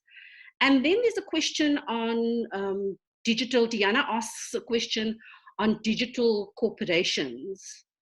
And it's quite a long, I mean, I don't know if you have access to it, but she says, we are already living in a world where trade agreements and regimes deregulate to the point where we cannot even regulate the very real and physical or cross-value chain human rights violations that are already occurring. Is it possible at all to regulate the digital economy and digital corporations when they are even less tangible and real than the large manufacturing multinationals operating in the current global value chains? So those, I wanted to put those questions to you directly, and then if Scheaffer or Nandini have things to add, they can. Well, about organizing the remote work, there's some experience around the world, especially with platform workers. Generally, they start by organizing, the most obvious ones like Uber or Uber Eats or Deliveroo and those type of platforms. But then little by little, some organizations, they're starting to do strategies to get into other types of platforms and other types of work. What I always said to the trade union movement worldwide is that they need to start having a strategy for a remote employment. And that means to have a great deal of communication, of social media, of reaching out. Technology is not only about individualization and remote work. Technology also unites us. And this webinar is the best example that this can happen, that technology is also uniting people all around the world.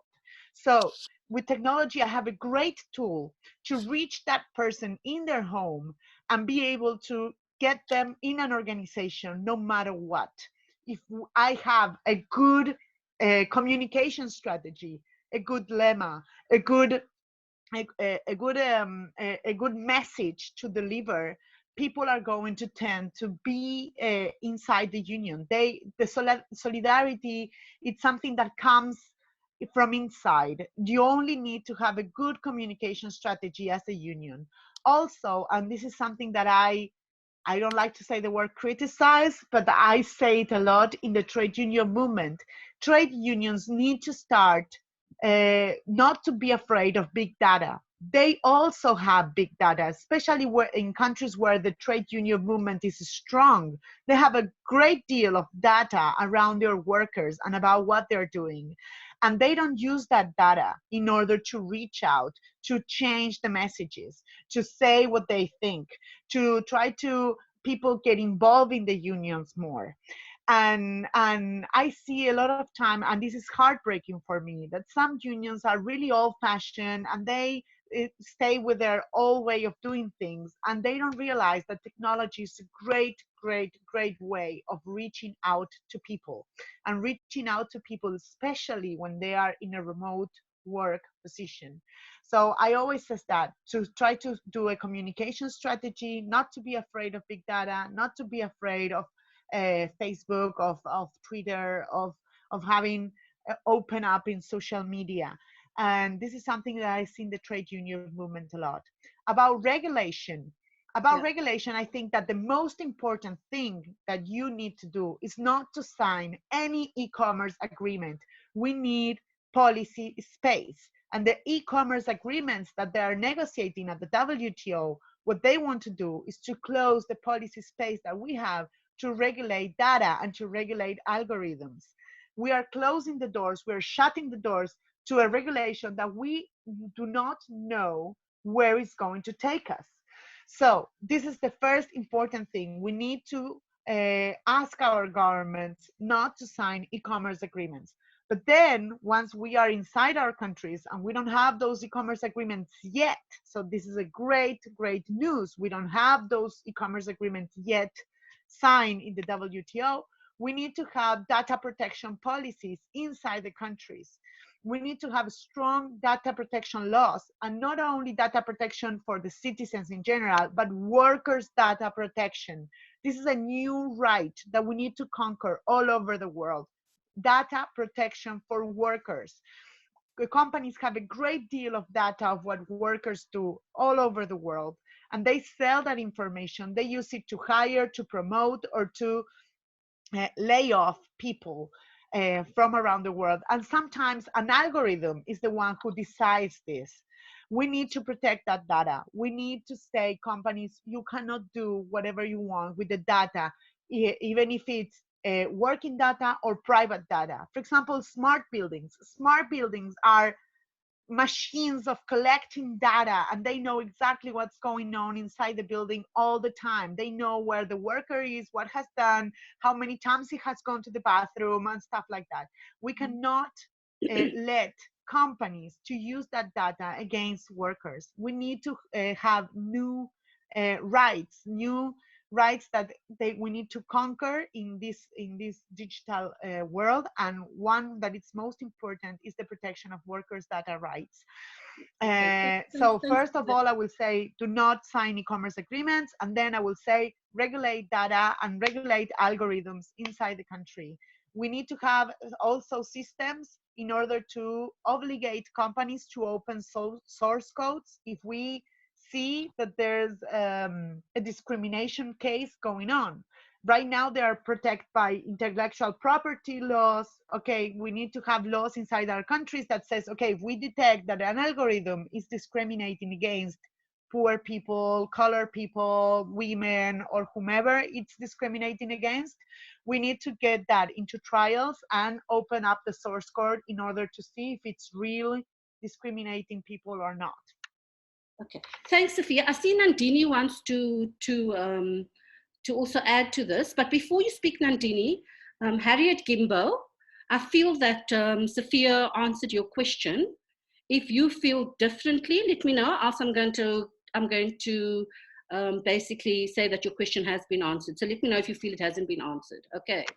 Harriet asked the question on digital security, which I just felt that you had just answered now, Sofia. Nandini, do you want to just add to that? Yeah, like I indicated on the chat window, I would like to add to the question on regulation of digital corporations.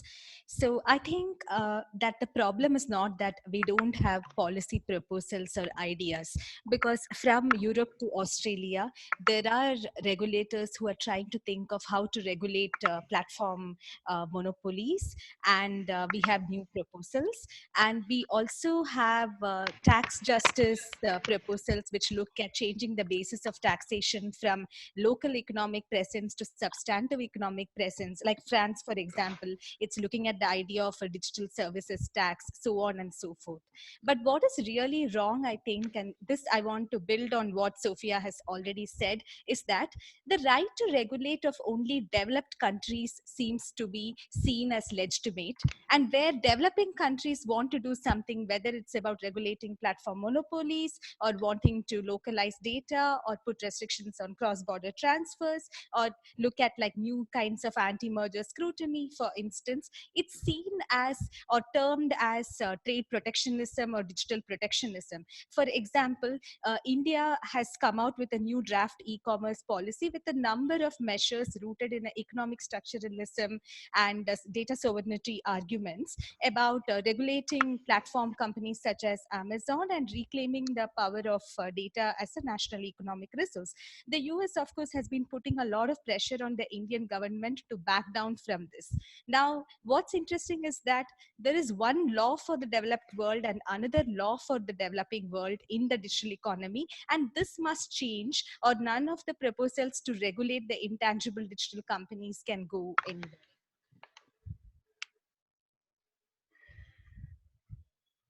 Nandini, did we just lose you? No, I finished answering, so I muted Oh, my video. okay, all right. All right. Okay, Diana, I'm hoping that you've been covered. If not, let us know. I'm going to look, because this was a question that Chantal Moroza also asked, the role of profit-orientated communication, private companies, and how they drive the digital economy and who bears the cost. So Chantal, if you don't, I'll give you a few minutes to tell us if that question hasn't been answered sufficiently, if you want to deepen that question, but otherwise I'm going to assume that it was covered by Sofia and Dini's answer. Okay, so I'll give you a few minutes to come to that. I want to move to, there's a whole lot of questions. Actually, before I move to the questions on policy, maybe we'll end with those. There's a lot of questions on policy, influencing policy, engaging, defining, etc. Before that, there's a question from Lebogang Peko, who basically asking, do we still use the term care economy? Is this not so much about caring about rather stuff that needs to be done? And she's asking this in the context of unpaid work and the push to being paid to care for the sick, elderly, children, etc., based on prevailing sexism. I'm going to put that to you, Scheaffer, and maybe Sofia and Nandini, you would want to answer on that? Great. I think at the bottom line, it is still very much the care economy, which leads into unpaid work and understanding the ways in which the care economy has been structured and how it operates, even within the broader aspects or elements of economy in and of itself. So looking at the work that has to be done before the real work. So the work that you're doing in the house, it's very invisible, because a lot of the work that women do is very invisible. A lot of the work that is done domestically, quote unquote, and I use domestically very loosely, is very fine and very granular. Right. So caring about the sick, caring about the elderly, and gives me an example into a story about a schoolgirl who was taken out of school, even though she and her brothers were going to school. She was taken out of school to take care of a sick uncle, because she was seen as the one who's able and more has the ability to take care of someone who is unwell. So she ended up missing a month in school and goes back to school and doesn't perform very well. So she's not promoted to the next class. And seeing that this has an effect on how this girl moves on with her life, even though it is just a month, but it's a month that she has lost while the rest of the household was going on with their daily lives. So first of all, the care economy is the burden that has always been very gendered. So it is seen as a very female-oriented or female-leaning type of labor that should be learned. Well, at the end of the day, it is like she says, or like the audience member who asked the question said, these are chores which could be shared better and which we could look at in a different way, other than just being a burden of one particular person in the household based on their gender. So if we talked about even creches for women who have children in workspaces, right? And what do they do if women need to go to work and they have children, but they don't have a place to take their child? Because apparently taking care of a child here means being able to care for them is not seen as a masculine or as a male, leaning job. So you'll find that a household that has a wife and children and a father or a husband, still the woman has to bear the burden of taking care of everybody else and then taking care of herself and then not going to do the work. And that's what I call the work before the actual work. So understanding that care work or unpaid work or the care economy is still such a huge, huge, huge impediment on women being economically stable, being able to pursue the economic ambitions, being able to be economically savvy, being able to engage even in digital spaces and in digital economy more productively. And the ways in which policies are able to be crafted in places and implemented has to be done by considering the fact that there is this other economy that goes invisibilized. There's this other economy that benefits from women's work and women's labor and women's time, that derives them from being active, that derives them from engaging in spaces where they could be making money, they could be protecting and empowering themselves, they could be taking care of their kids better, they could also be contributing to the house beyond just the labor, but also monetarily. So understanding that there's a structure that has always been built around care work, and that structure needs to be literally broken down so we can find solutions around what we need to do to support women in these spaces. And I believe the best way is, first of all, starting to just normalize the fact that household chores, or whatever we want to call them, is like a basic survival, everyday human skill that everyone should know. So something like cooking, something like cleaning, something like organizing, it's something that I believe should not be a gendered activity. I hope that answers the question to kind of give some clarity on what that looks like and how that kind of feeds into the economy and what it denies women from doing. So it's women and girls especially. Okay. Yeah. Thanks, Scheaffer. I don't know, Sofia, Nandini, you want to add to that, or shall we move on? I think we can move on. Okay, I'm coming back to you, Scheaffer, because there's two questions directed specifically to you. Okay. So there was the question on the challenges of taxing digital companies, asked from Bhavna. And then there was the question from Aisha. Hello, Aisha, she's here in my hometown. From Striving for Inclusive Economic Space. Well, let me just read it. Striving for inclusive economic space means addressing inequality, yet it seems digitalization will increase inequality. Posing this as a question to you. So if you want to deal with those two, and then we'll deal with the ones that are left. So you'll remind me the first, because I know the second one is about how digitalization increases inequality. And the first one is the challenges of taxing digital companies, yeah? The challenges of taxing. I think one is because a lot of the developing countries, more specifically in Africa, struggle with structures that are able to just hold, so governments, corporates, institutions, either private or public, to account when it comes to taxation. That's why we have a lot of proliferation of funds. That's why we have a lot of businesses that earn more than they should to begin with, and then pay the very least, right? And it's because there's a consistent lack and there's a consistent choice in the way in which we let people who already have more money and are not held accountable. So first, it's always about structures, and it's about the fact that structures are still very porous, and it's the fact that the leadership around these structures to ensure that there's accountability that happens, it's also not intentional and does not uphold these structures to the levels in which they're supposed to work and perform. So even when you talk about taxing corporations or taxing industry giants, taxing them for digital, for their digital engagement, it's about do they have the capacity, right? And who ensures this happens? And I'm speaking in reference to Kenya, where you have a lot of data being harvested from people now, and we are still complaining about the fact that the government in place does not have a data protection policy, right?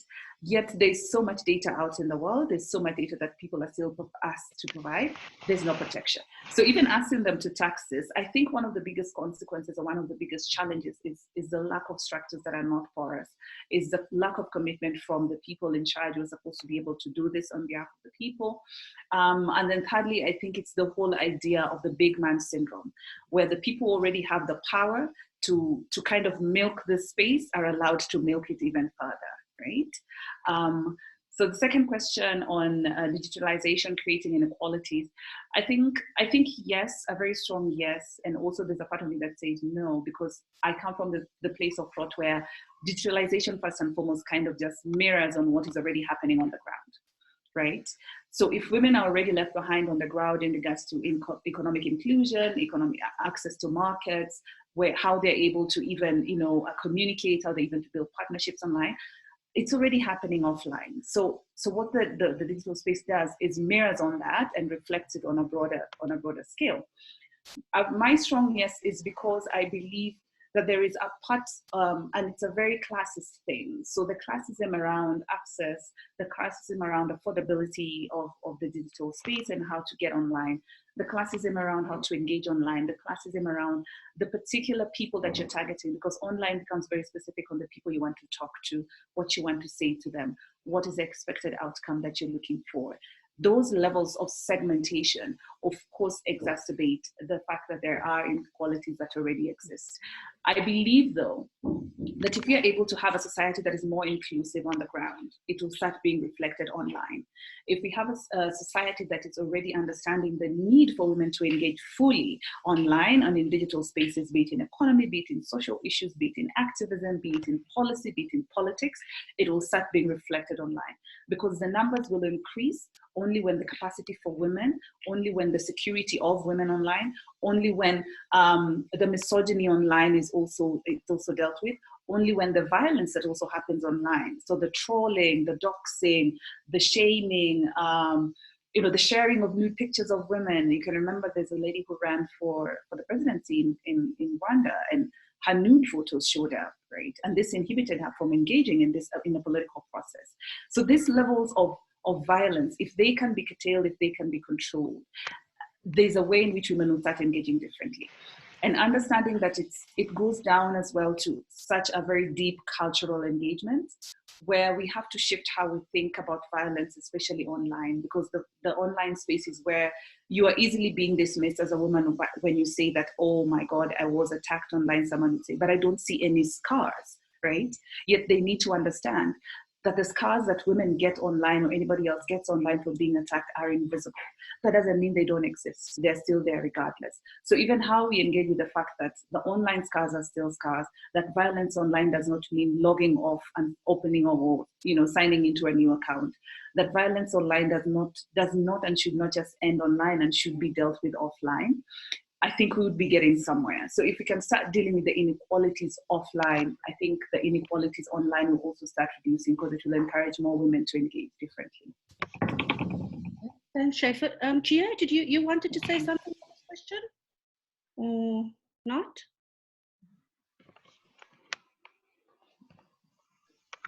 No? Okay. I'm going to move on to, so there's a whole, and this is for all three of you now, and these are the last part of question, and then we'll move a little bit to talk about some concrete things moving forward.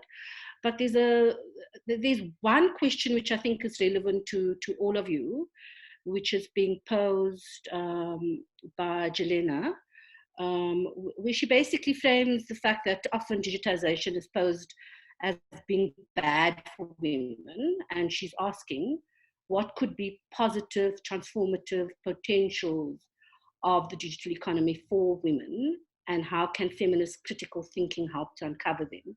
So she's asking that question, which I think is maybe relevant for you all. And then Alia, Anab, Diana, and others are asking questions about, oh, sorry, not Diana. Diana's question just came in, so I missed that. But there are questions around policy, right? How can, and all of you actually spoke through, in your way forward recommendations, spoke through this. Enabling policies, preserving the policy space of developing countries, gender lens policies, kind of all of you spoke about this, and there's a series of people asking, how can women influence public policy to create digital justice? If women are not at the table where policy decisions are being made, how can their concerns be reflected in policy? What can we do about the representation issue?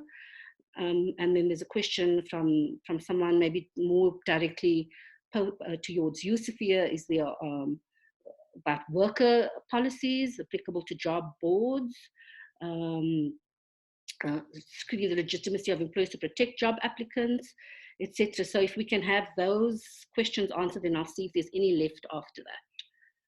Are you all okay with that? Yeah. Yes. I want to raise a comment about technology and how can we change this. What I always like to point out is that technology is not something that it's given to us.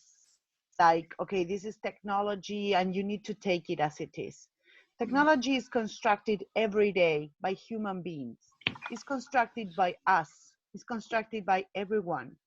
And there's a lot of ways of constructing technology. There's open source codes, programs, there's, I don't know, there's Wikipedia. There's so many interesting things going on that we need to try to encourage and place a bet in the technologies that are think for everyone and not just for a few. So whenever we talk about technology, we don't need to talk about technology like, okay, this is corporate power and this is just what it is and we cannot change it. We all have a say in technology. We all get involved in technology and we all can fashion technology. And this is something really important that we need to know. There's a different way of doing things. Look at the Barcelona city, for example. They wanted to build a smart city that it's based on citizens and not in corporate power.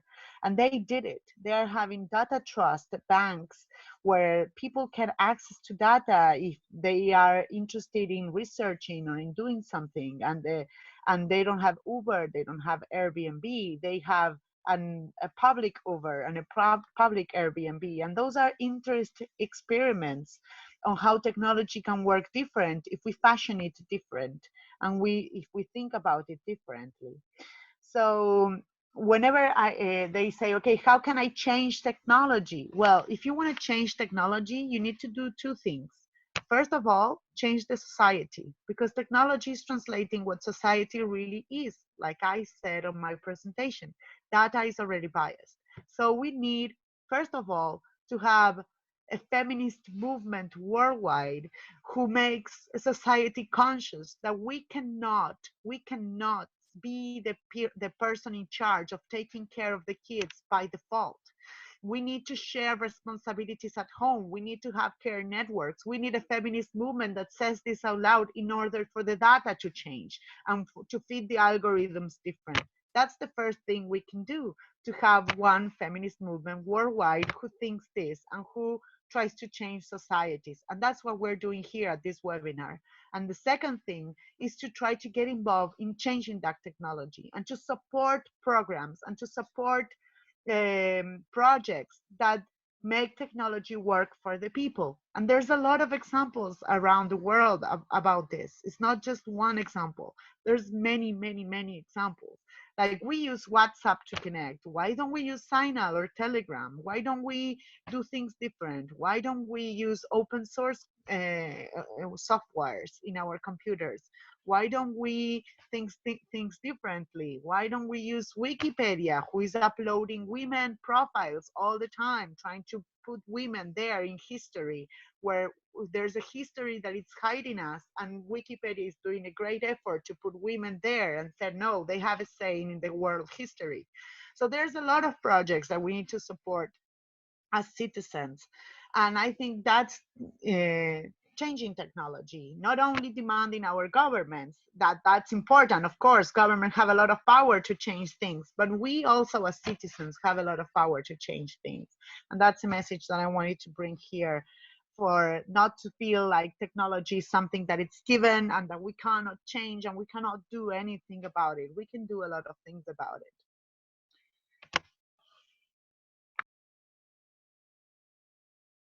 Sorry, I was still on mute. So that's really, really great. And I'm putting this as I'm just, while you were speaking, I was listening and trying to do a cluster of issues to move forward. And I think that's an important cluster of issues to move forward on.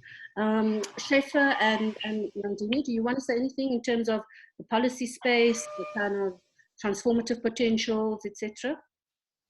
Yes, I think the last comment you had read around getting women on the table, if they're not on the table, how does that work when they're not there and then they have issues? So how do their issues become represented?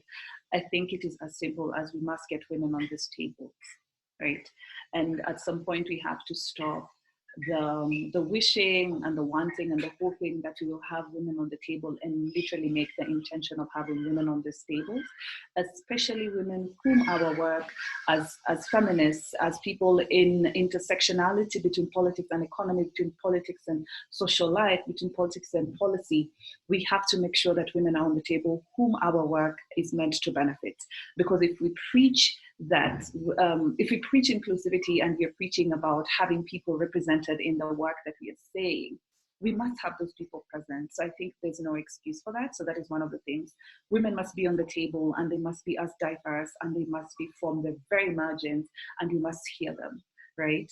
Another thing we must do is we must hear women. So not just having them on the table, but you must put women on the table and switch on their microphones and not have them there as tokenistic people, or have them there as people who are just supposed to tick a box or statistics. We must hear women when they say that we need reforms. We must hear women when they say we need to reevaluate culture, like Sofia is saying. We must hear women when they say, care work and household work or domestic work or whatever fancy name you want to call it, it is just everyday ways of survival. And these are things that can be learned because they were taught to women, so they can be taught to men, right? Thirdly, I think something around policy and around feminist economic policy is the fact that feminist economic policy is very deliberate about overhauling and looking at economic policies from a very holistic perspective. So looking at it from a place of culture and how culture intersects with policy and the things that are allowed to reflect in policy language. Looking at the role of language in and of itself when you describe policies, especially policies that are supposed to protect and secure women. Looking at the messengers of this particular messages that we are saying. Who are the people who are talking with us and not at us, right? What are the intentions and what is the outcome we are looking for? How do we reach people where they are? So when we talk about feminist economics, are we reaching women where they are, right? And where they are could not be online, and where they are could not be watching television or not in accessible segmented media. Women could be on the ground, they could be in market spaces, they could be in schools, they could be in their homes. How do we reach these women to disseminate this message of them knowing that the economic space needs them to be active and engaged fully, right? So I think it's just a complete 360 of how we look at economy beyond just output and capital and the extractive way in which capitalism is constantly coming at us, right? But then realizing that capitalism in and of itself is inherently such a flimsy and such an unstable ideology that will forever take, but will never really give the people what they deserve in regards to dignity, in regards to well-being, in regards to inclusion, in regards to safety. So I believe those are some of the comments that probably help us look into how feminist policies and economic policies are focused on digitalization and how to get women on the table. Okay, thanks. I would just like Nandini, to... can I also ask you to put Diana's last question in your pot? You know, she's asking about what's happening in terms of the e-commerce rules within the WTO currently. All right. So I'll just take that question and then add a couple of things to what Scheaffer already said about the women's agenda not getting reduced to tokenism.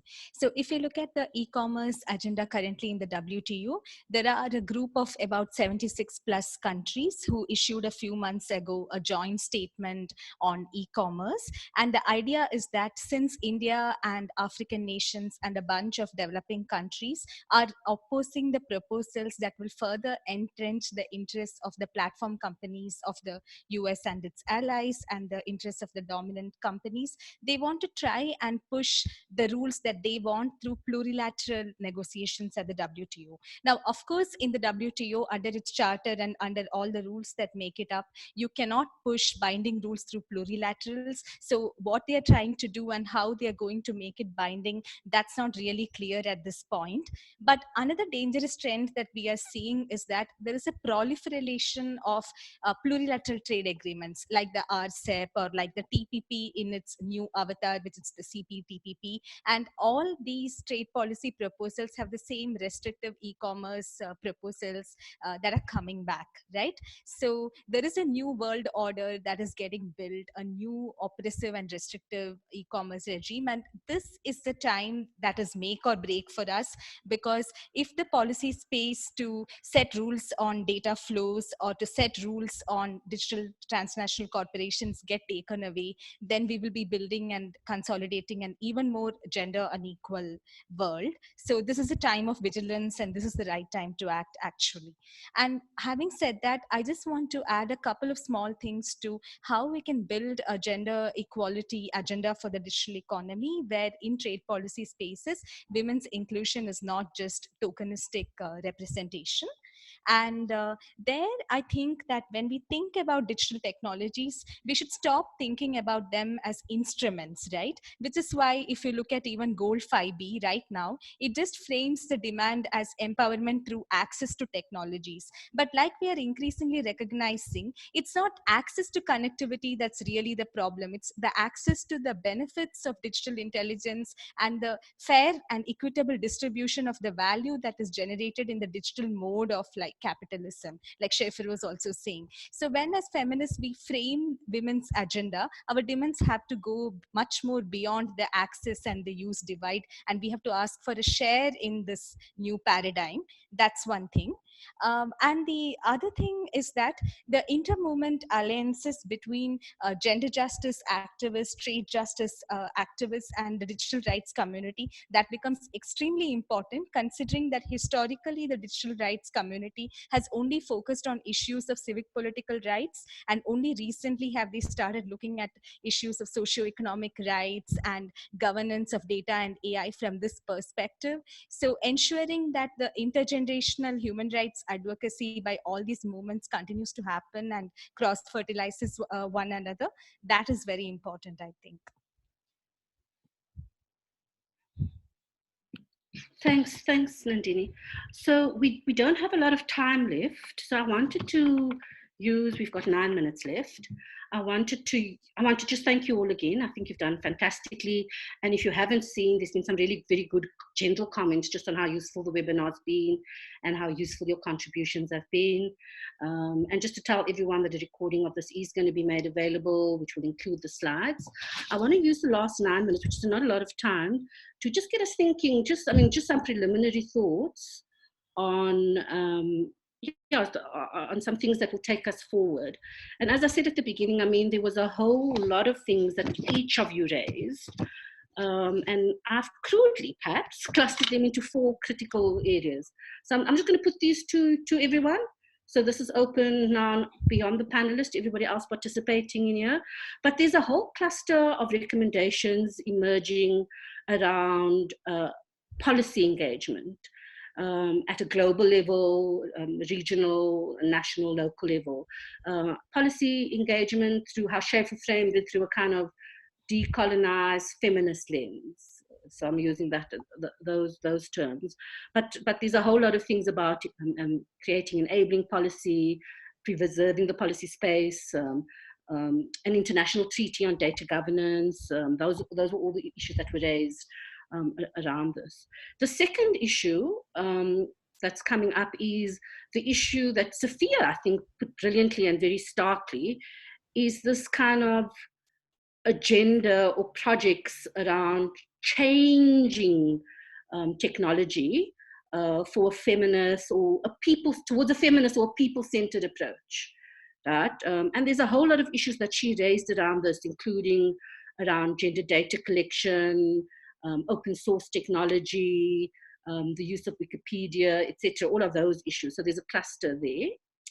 The third issue, which has come through in 2 of the presentations, but I know this is an ongoing thing as part of the Futures Feminist project, is this issue of looking at care networks, or the issue of unpaid care work and what this means in the context of the digital economy. And then the last issue I'm picking up, which came through very strongly in all 3 presentations as well, is around mobilizing CSOs, civil society, trade unions, etc., around organizing for both digital economic and gender justice. So those are the kind of 4 things that I had a list of 18 issues in the end that I'm clustering into 4 broad goals. I don't know if there's anybody that wants to contribute towards that. If you feel, I mean, this is something that we need to think as a team that was part of conceptualizing and organizing this, how we put these together and take them forward. So yeah, if there's anybody who wants to speak, I'll allow them to do so now. Yeah. If not, I am going to make an assumption, which is a really dangerous thing to do, that broadly you see these as areas that are workable for us to move forward on. But I'll hear from everybody first. I just want to make one comment about what you said. I think. Do you want to just tell us also you're speaking? Okay.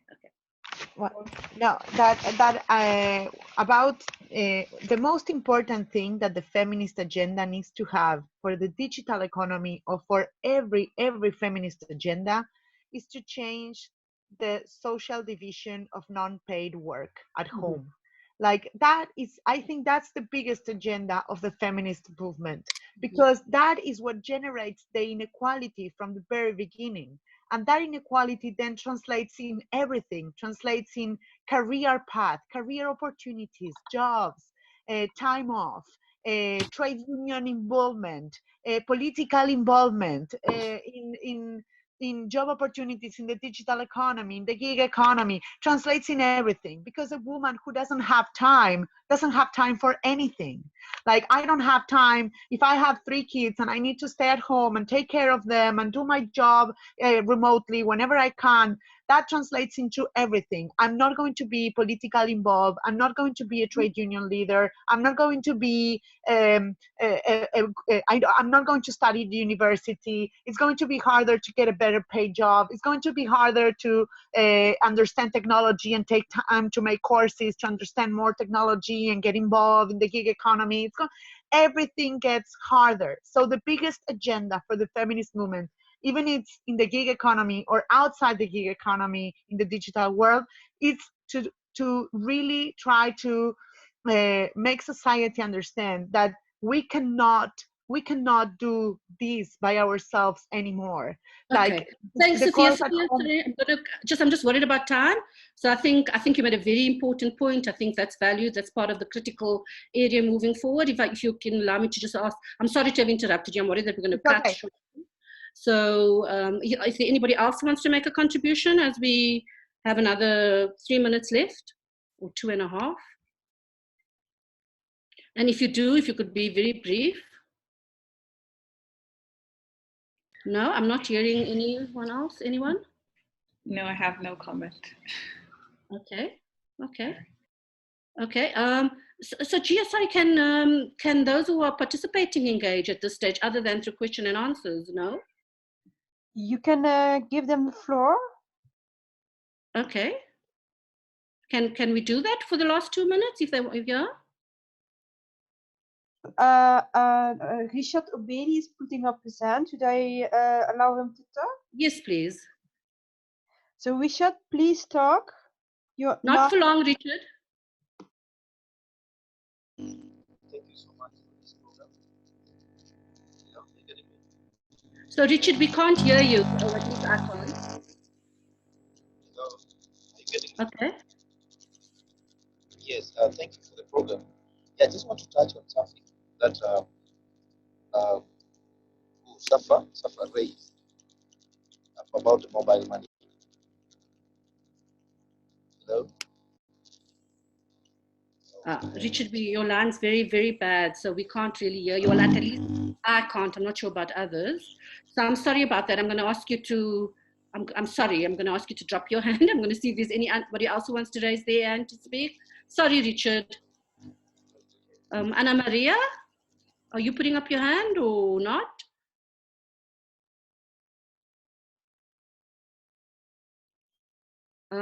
Gia, you want to give Ana Maria an opportunity to speak? Bhavna. Okay, Bhavna's got her hand up, or his hand up. If we could let them speak then. Hi. Thanks for all the presentations. That was really great.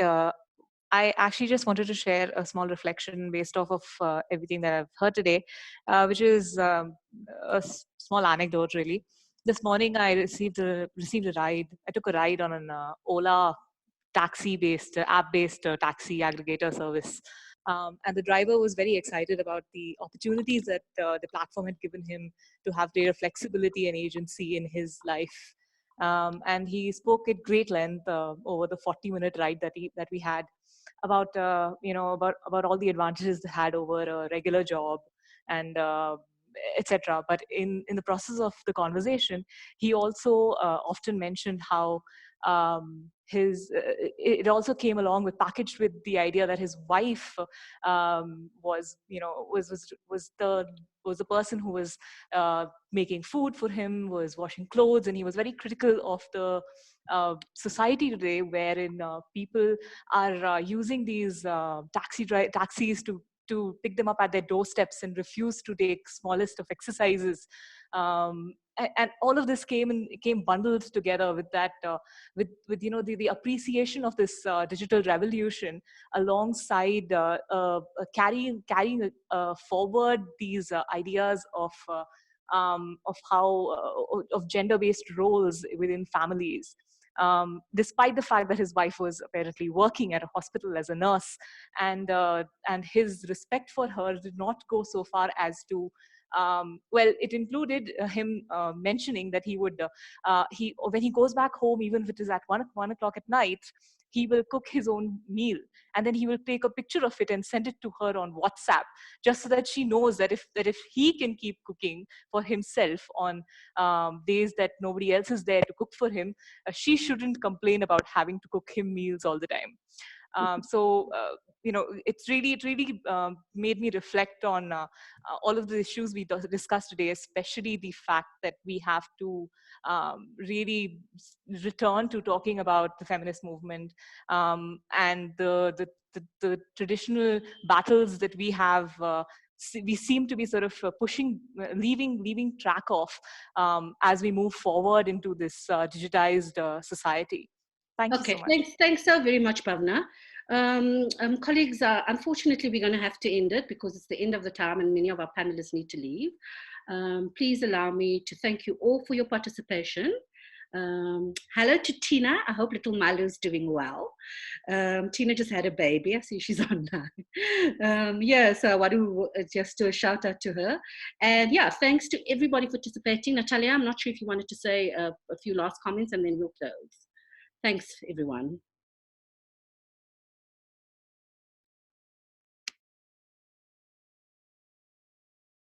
Okay, nothing. So I didn't want to say, okay. I didn't want to do the official closing, but just wanted to thank all the speakers for the wonderful presentations. I think we had a really, really good discussion. We had wonderful questions as well, which I think are also for us in moving forward with the project as such, very useful. And I wanted to thank you as well, Crystal, because for moderating the session. It's always very hard to keep track of all the questions that are coming in and with the presentation as well. So just a big thank you from my side to all of you. And of course also to Gia, who helped setting this whole webinar up for all of us. That's all. Thanks. Great. Thanks, and bye-bye, everyone. Soon. Yeah? Okay.